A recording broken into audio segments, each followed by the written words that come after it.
9th షెడ్యూల్లో ఉన్నటువంటి కార్పొరేషన్ల గురించి శిలాబిడ్డే కమిటీ కేంద్రం కమిటీ వేసింది. కమిటీలో మేము కూడా వివరించినాం. ఆ రోజు ఒక ఉద్యమ నాయకునిగా, తర్వాత ప్రభుత్వం వచ్చిన తర్వాత ప్రభుత్వంలో భాగంగా కూడా మేము కూడా కలిసినాం. కానీ ఆర్టీసీ, ఎస్ఎఫ్సి లాంటి దాదాపు 30 సంస్థలు 9th షెడ్యూల్లో ఉన్నటువంటి 30 సంస్థల పరిష్కారం అనేది కొలిక్కి రాలేదు.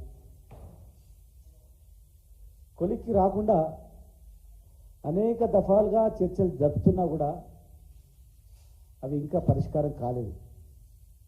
ఆ విభజన ఎంప్లాయీస్ కావచ్చు, ప్రాపర్టీస్ కావచ్చు, దానికి సంబంధించినటువంటివి. కనుక వేసినటువంటి కమిటీ 10 సంవత్సరాలైనా కాలయాపన చేసిందే తప్ప కమిటీ పరిష్కారం చేయలేదు. కనుక 10 సంవత్సరాలు అయిపోయింది, అవన్నీ షరతులన్నీ అయిపోయినాయి. వెంటనే మరి ప్రభుత్వం 9th షెడ్యూల్లో ఉన్నటువంటి మిగిలిపోయిన అన్ని సంస్థలపైన దృష్టి పెట్టి శాశ్వత పరిష్కారం పైన దృష్టి పెట్టాలని చెప్పి మేము అడుగుతా ఉన్నాం. 10th షెడ్యూల్లో తెలుగు అకాడమీ లాంటి కొన్ని సంస్థలు అవి కూడా పరిష్కారం కాలేదు. సెక్షన్ 75 ప్రకారము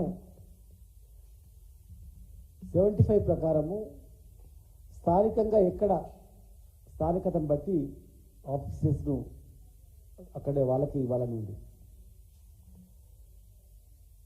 ప్రధాన కార్యాలయాలు మాత్రమే పరిగణలోకి తీసుకోవాలని ఉంది.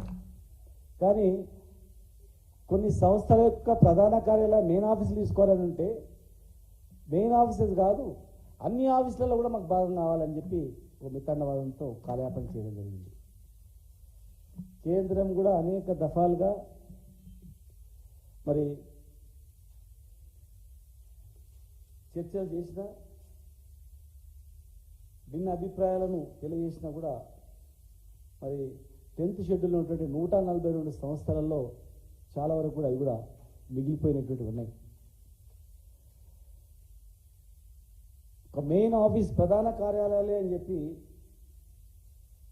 క్లియర్గా ఉన్నా కూడా కేంద్రం చెప్పినా కూడా ఆ రోజు వినలేదు.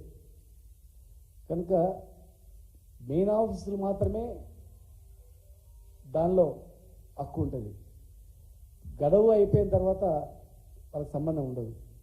మరి మెయిన్ ఆఫీసు ప్రధాన కార్యాలయం ఉంటుంది, ప్రధాన కార్యాలయం కానీ ప్రధాన కార్యాలయం కాదు, దానికి సంబంధించిన ఆఫీసులు మొత్తం కూడా దీని పరిధిలోకి తీసుకోవాలని చెప్పి ఒక మిత్తండవాదం ఆ రోజు చేయడం జరిగింది.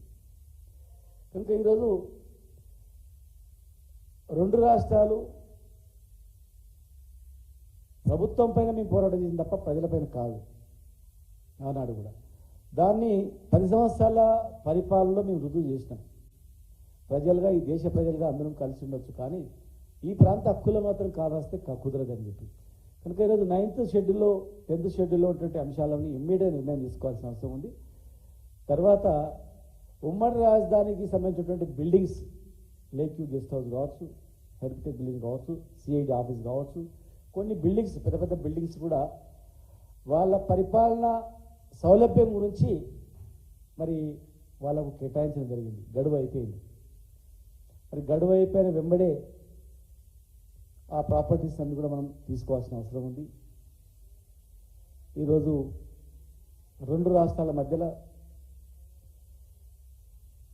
తెలంగాణ ఏర్పాటు కాగానే హైదరాబాద్లో బాగా అల్లర్లు అవుతాయి, హైదరాబాద్లో ఆంధ్రులని వెలగొడతారు, ఇల్లు ఖాళీ అవుతాయి అని రకరకాలుగా పుకార్లు పుట్టించారు. మత కలహాలు అవుతాయి అని పుకార్లు పుట్టించారు. మళ్ళీ నక్సలైట్ రాజ్యం వస్తుంది అని పుకార్లు పుట్టించారు. కానీ 10 సంవత్సరాల పరిపాలనలో అలాంటి సంఘటనలు, ప్రజలపైన దాడులు కానీ, ప్రజలపైన పోరాటం కానీ చేయలేదు. కానీ మన హక్కుల గురించి మాత్రం ఎక్కడ రాజీ పడలేదు. ఈరోజు మరి తిరుపతి లాంటి ఓ పుణ్యక్షేత్రంలో మరి మనకు అక్కడ కూడా మన హక్కు, ఎందుకంటే కోట్లాది మంది మన భక్తులు పార్టిసిపేషన్ ఉంటుంది దేవుని దగ్గర. పుట్టిన ప్రతి పిల్లగాడు కంపల్సరీ అక్కడనే పోయి 90% మంది అక్కడికి పుట్టిందంటే అది తల్లిదండ్రులు అర్పించాల ఆ భగవంతుని దగ్గర. ఆ పుణ్యక్షేత్రం అభివృద్ధిలో మన భాగస్వామ్యం ఉంది. నేను కూడా చాలాసార్లు అడిగినాను అక్కడ, నాకు ఒక పెద్ద బిల్డింగ్ ఇవ్వాలి, హోటల్ గురించి బిల్డింగ్ ఇవ్వాలి, కర్ణాటక వాళ్ళకి ఇచ్చారు, తమిళనాడు వాళ్ళకి ఇచ్చిండ్రు, మనకు కూడా ఇవ్వాలన్నాం. ఆ ప్రతిపాదన ప్రాసెస్లో ఉంది. మరి ఇప్పుడున్నటువంటి ప్రభుత్వం కూడా వెంటనే చొరవ తీసుకొని మనకు అక్కడ ఆ పుణ్యక్షేత్రంలో టూరిజం హోటల్స్ కావచ్చు, ప్లస్ సపరేట్గా అకామిడేషన్ కావచ్చు, దానికి కూడా మనం ల్యాండ్ తీసుకోవాల్సిన అవసరం ఉంది.